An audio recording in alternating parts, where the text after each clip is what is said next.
Yesterday we went 1-2 for minus 1.2 units. The Peach Bowl under got nuked when Indiana's defense turned our negative plays angle into actual points. Pick 6 on the first snap, more takeaways, short fields, and an Indiana 56, Oregon 22 final that laughed its way past 48.5. Jaren Jackson Jr. saved the day in Oklahoma City's 117-116 win, landing 31 points plus assists, plus rebounds on a 23, 7, and 1 line. Cash by 1.5, powered by the rarest stat in modern basketball, 1 assist. Then Bucks Lakers forgot the track meet memo, finishing 105-101. Luka went 8 for 25, fouled out late, and Giannis slammed the over's door with a closing block and steal sequence. Reset and reload. Here's what we're playing today, right up front. Chelsea minus 1.5 at even money at Charlton. Rams-Panthers under 46.5. And Chicago Bears moneyline at plus 105 against Green Bay. 3 picks, 3 edges, and at least 3 opportunities for the internet to discover that math still works even when you ignore it. Alright, Chelsea first. Chelsea minus 1.5 at even money at Charlton. And yes, we can already hear the whisper campaign. Cup magic, London derby, Chelsea are messy. Cute. That's not analysis, that's a screenplay. Underneath the soap opera, Chelsea's chance creation has been real. A positive expected goals differential, meaning they've been consistently generating better looks than they're giving up. Charlton? They're on the other end of that spectrum, and the numbers aren't screaming bad luck. They're screaming structural leak. Charlton have conceded 32 in the league, with an expected goals against basically matching it. Translation. This isn't a freak run of wonder goals. It's them giving up the kind of chances that become goals at a predictable rate. And now they're upgrading opponents from championship problems to Premier League finishing. When we adjust for opponent strength, Chelsea's projected expected goals jumps into the mid-2s.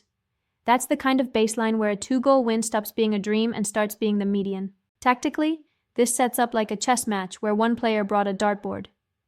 Liam Rosenier's whole identity is possession with intent. Not the sterile kind that ends in a sad cross and a shrug, but the kind that pulls a defense apart with rotations and third-man runs. If Charlton sit in a low block, Chelsea's technical edge matters more. If Charlton try to play out, Chelsea's press matters more.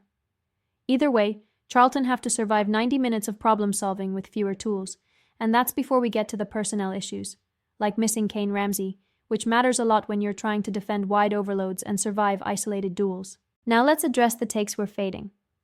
The Sun ran a supercomputer simulation basically forecasting a 1-1 draw and Chelsea going out on penalties.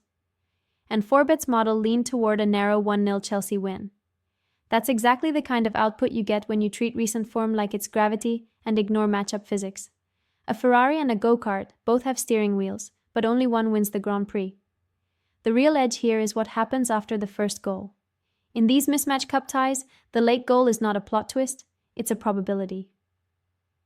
Charlton chase, space appears, Chelsea's bench legs arrive, and suddenly 2-0 becomes 3-1. That's how favorites cover. So we're not just saying Chelsea win. We're saying Chelsea win by margin. Chelsea minus 1.5 at even money. Next, Rams at Panthers, under 46.5. This is the kind of playoff total that looks too low to people who only remember the last time these teams played and conveniently forget everything else that drives scoring. Weather, officiating, game script. And the simple fact that in the playoffs, coaches get allergic to turnovers the way toddlers get allergic to vegetables. Charlotte is projected to be messy. Wind, showers, and the kind of conditions that make deep passing feel like trying to throw a paper airplane through a car wash. Wind doesn't just reduce completion percentage, it changes decision-making. Quarterbacks hitch an extra beat to read gusts, pass rush gets home, and coordinators quietly start calling the stuff that keeps the clock moving. More runs, more short throws, fewer explosive shots. That's how you land in the low 40s even with good offenses. And then there's the part everyone loves to ignore because it's not sexy, the referee crew. Clete Blakeman's history in this building has leaned under, and it's not mystical, it's mechanical. More flags, more drive-killing situations, more 1st and 20, more punts, more field goals instead of touchdowns. Penalties are invisible points. They don't show on the scoreboard, but they absolutely show up in totals. Now, the loudest pro-over argument is basically one sentence. Last meeting was a shootout. Sports Illustrated's Ian McMillan is on the over 46.5, pointing straight at that prior game and the yardage. That's recency bias, judging a movie by its final scene and pretending the rest of the plot doesn't exist.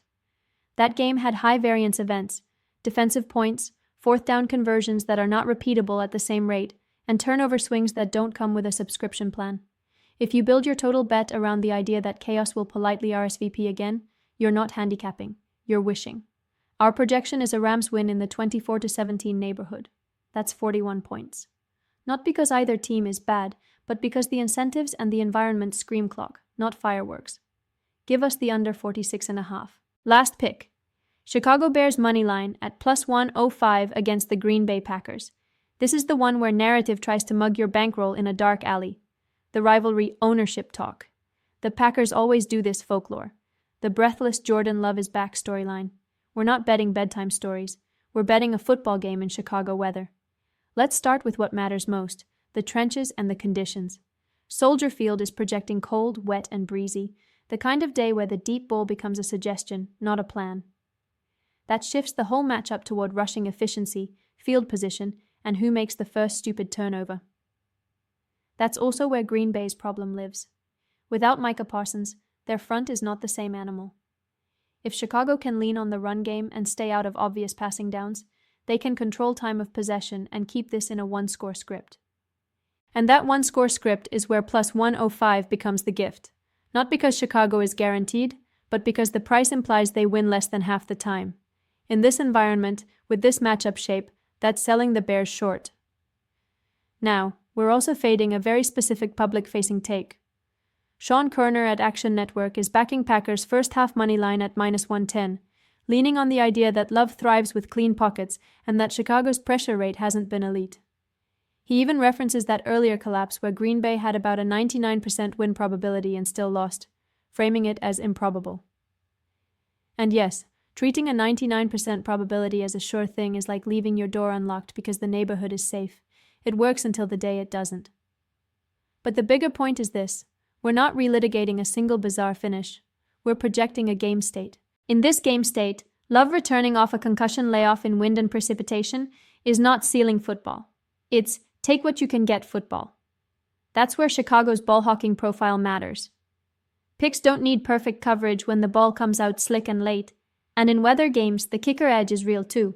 One confident kick in the fourth quarter can be the entire difference between great handicap and please hold. So we take the plus price and the home field and the weather-driven variance that compresses the gap between teams. Bears moneyline, plus 105. We'll call it Bears 20-17. Quick recap so nobody has to rewind. Chelsea minus 1.5 at even money. Rams-Panthers under 46.5. Bears moneyline plus 105. And remember, one-day results are noise. The edge is signal. Stick to the math. And let the storytellers argue with spreadsheets.